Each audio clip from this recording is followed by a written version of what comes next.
Good afternoon. First off, apologies for if there's any shaky cam here. My little gimbal is needs to be charged, and I haven't charged it yet, so I figure I'm holding my phone, so if it's a little wonky, I apologize for that. Second apology, I did not film a time lapse today. For several reasons, which I'll get into in a little bit. But yeah, it would not have been a good time lapse. So I apologize for that. I know you guys would love to see the Sea Container get loaded. I might be able to do that when we're in South America when it's coming back. If we're in a good spot, I'll get the GoPro out.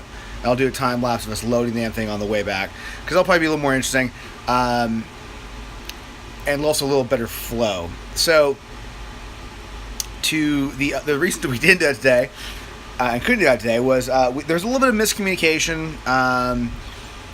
And so Wolfie and Tish, our wardrobe girl, was wardrobe woman. She flew in a couple days ago, and the three of us were basically in charge of getting our stuff packed. What we did not know, which if you knew our fellow roadies, you'll probably laugh at us for not knowing this stuff. But we had our manifest all squared away, sort of sent off for customs were all done. What we didn't have was all the weights and dimensions, all the cases. Now, we had the dimensions of 99% of our stuff ready to go. We didn't have the weights. So we had everything stacked, ready to go. And we have, this sea container is packed to the gills. It's floor to ceiling, side to side, front to back. We built this entire pack, as you guys know from yesterday. We built this entire pack in a room, ready to go. And I had the tape measure out for every case, making sure we had enough room. And it's close. I mean, this is the tightest thing I've ever packed, and easily the tightest load I've packed probably since 2000. It's the tightest thing I've ever done touring, and it's pretty insane. But we got us ready to go, and our shipping company showed up with the guy who's basically to sign everything off and sign off our customs forms, all that fun jazz to go off to, where it's going to. He goes, well, I need the weights and dims. I'm like, what? So we had to unstack everything, and it was a really long, really long day, because this was a insanely complicated pack. This was really a sea container and a half. It was a 40 and 20. We got this in one. Once again, I have never packed anything as tight my entire life. A sea container interior dimensions are 92 across, 101 high for a high container, and 39 and a half feet length on the inside. There's pretty much 92 on most of it, or good chunks of it, and I think we had maybe an inch on the length. And we're talking floor to ceiling, side to side, all the way back. So it was a really long day. I'm still wearing my shirt with, I think I get this here. I got Sweat Angels down the side of my shirt. Yeah. The goal today was get a Sweat Angel inside a Sweat Angel inside of another Sweat Angel. And I've got several going on. But, sorry to say, no video. I am several pints into this point, because this day kicked my ass, and I got home and all I wanted was a beer. So, by the way, if you guys haven't had the Left Hand Brewing Nitro Milk Stout, it's awesome. I will say it's probably it's as close to Guinness as I had in the States as far as a proper stout. Anyway, so that's the reason for that. But we're done. Our stuff is set aside. It's on its way. We had some questions, which I'm going to try to bust through real quick. So just scroll back to where the last question was. Let's see. I'm sorry, I should have this queued up. So, Reese McCartney wanted to know why it's only important to have one sea container, assuming cost is a factor. That is the factor. Basically, shipping is one of your largest expenses when touring, whether it's on a plane, on a boat, in a truck, fuel. The shipping going down in a sea container isn't too bad because we slow butter stuff. One of the nice things about working with a band who has 3 rigs is that you can literally send stuff out a month and a half in advance, put it in a boat. If it takes 6 weeks to get there, it's not a problem. But getting an extra sea container, that does add more expense. And frankly, with all this work with the band, we don't want to waste the band's money. Truly, we don't want to waste the band's money. We're all really budget conscious. If we buy gear, it's because we need to buy gear. And we're really careful about that kind of things. And I don't, even if it's, 10 grand or whatever, it's still 10 grand of those guys' cash, out of those pockets. I don't want to spend that kind of cash. I would have loved to have more space, but we did get it in one sea container. So, a second one would have been more convenient, but it would have been a waste of the band's money because we did manage to pull it off the one. And really, I get paid the same rate either way, so it's day labor for me. So there you go. So Steve had asked a couple days ago about the band's set list and wanted to know if we, about the changing things up. And a pretty long thing he asked about why we don't do that. The band is capable of it, but it really is a massive pain in the ass. I worked for, I subbed for a guy for Counting Crows a few years ago. And they basically had almost like a crew comm channel. So all the crew guys had a microphone with a little switch, and it just went to the crew, which is really handy because those guys do call audibles left and right. The singer Adam, I can't remember his last name for some reason. He would just call, we're playing this song next. By the way, as a guy subbing for a band, it's not a lot of fun because I don't know the set list, and it's a lot of notes trying to go through the 80 some odd songs they pull out of, trying to get my settings for the next track. By the way, when I say next track, I don't mean tracks as I hitting play. I just mean the next song. I had some cues for the keyboard player and some cues for the drummer of that band, so I had to do certain hey, bring certain things out. So just don't want to start any rumors. That band doesn't use Pro Tools. They're alive. Leopard doesn't have that. Probably because it's just a lot more channels. Leopard has a serious amount of inputs off stage.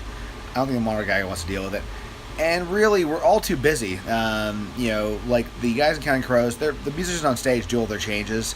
So during the song, the roadies are, guitar techs basically tune guitars. I'm sitting as a drum tech just waiting for the next song to start. With Leopard, we're all doing cues. We don't have time to talk. We don't have time to listen. It's to anything other than our guy on stage. That's all we're doing. So that's why we don't have a comm channel going on. But you would need to have that, and you need to have verification from everybody, as I said yesterday, from monitor guys, backline guys, video guys, lighting guys.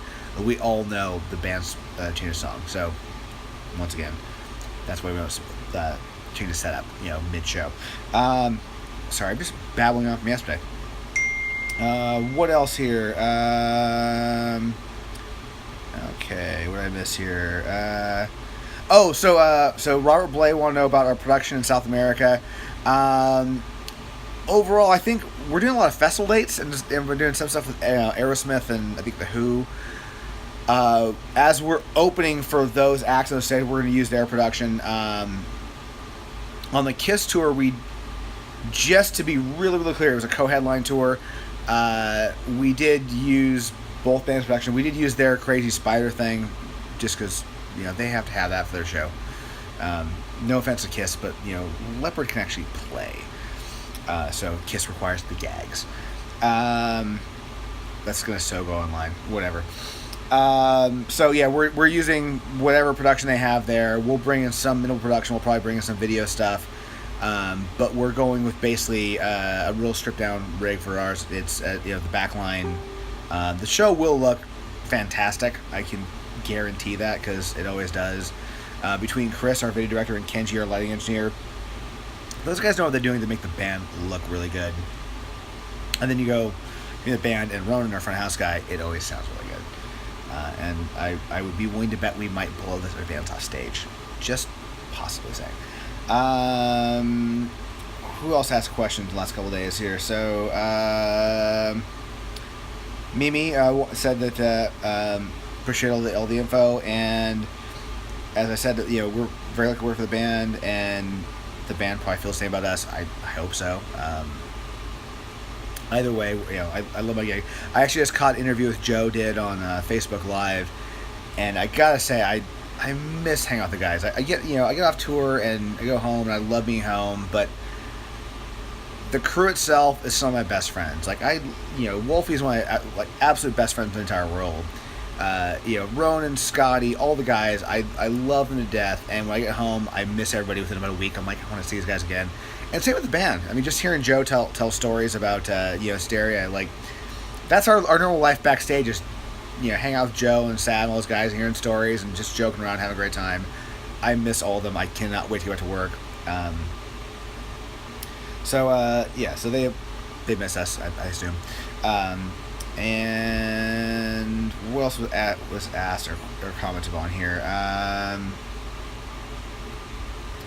So LAK97, I don't know what that is, but they want to know how I get started in cyber work. It's going to be a long video today. I really apologize, but it's going to be a long day. So I got started, my very first job actually in music business altogether when I was 14 years old. I built stages for a local music festival in my hometown. And I did it every summer. When I got to college, I went to University of Washington. I was majoring in music, and about the end of the first year, I had a bit of a breakdown, realizing what the hell can I possibly do with a music degree. And the conclusion was I could go to school for the year and teach high school band. I'm like, good God, no. So I transferred to a tech school and got a degree in audio production. I was basically recording engineer, producer guy. After I got to school, I got a job working at a local concert production place in Seattle. And basically, because everybody, the pay rates to be a studio engineer are shit when you start. And everybody wants to work 80 hours a week for nothing. And I was like, you know what? I want to get better, first off. I don't want to go in and be a schlep and make coffee. So I got a job as a production house in Seattle. Through there, I met Heartstrummer. And very long, convoluted story, but basically I ended up being his studio guy for about a year. So he was a session guy in Seattle. I would constantly, 2-3 times a week, I would get his kit, drive into the studio, set it up, get tones to the producer. He would come in, lay a track down, commercial, jingle, or band, whatever. I load it back out, take it home for him. He had a young kid at that point, and it was way more important for him to be home with his kid than it was to deal with drums. He wanted to walk in, play, and leave, which is great for me because I get to work. Through that, about a year later, he said, "Hey, I'm going to go on tour. You want to go on tour?" And that's how I ended up as a tech. It was never a aspiration of mine growing up. It never occurred to me this was a career. Even after my first year with it, I was like, this is horrible. I don't want to do this again because it was a pretty stressful tour, and I just didn't have the mentality yet. But that's kind of how I got started, and a couple years later, I really embraced the idea. And I've been doing this full time as my main source of income since 2008. That was I think May 2008 was when I quit my last day job, and which I would come to between tours. And I've been roadie ever since. So that's how I got started this whole business and what I've been doing. I feel very, very, very fortunate to work for Def Leppard for so many reasons, but mainly because they're just such awesome guys, as you guys all know. So that's kind of how I got started here. I think that's it for the questions today, and I'm coming up with 14 minutes. This is a long-ass video of me ranting and raving, whatever. For those of you who stuck around, thank you very much. For those of you who left, well, you don't really care, but I apologize for, rambling on. And at some point, I will get some better videos other than this backdrop. Tomorrow, I shouldn't be working as much, so I should actually be able to film something fun. Of course, I say that every day, and once again, every day I come back, and it's me on my couch talking to you guys about my day, so who knows. Anyways, with that, I shall see you all tomorrow. Have a fantastic evening, morning, afternoon, or whatever, where you're at. See you later.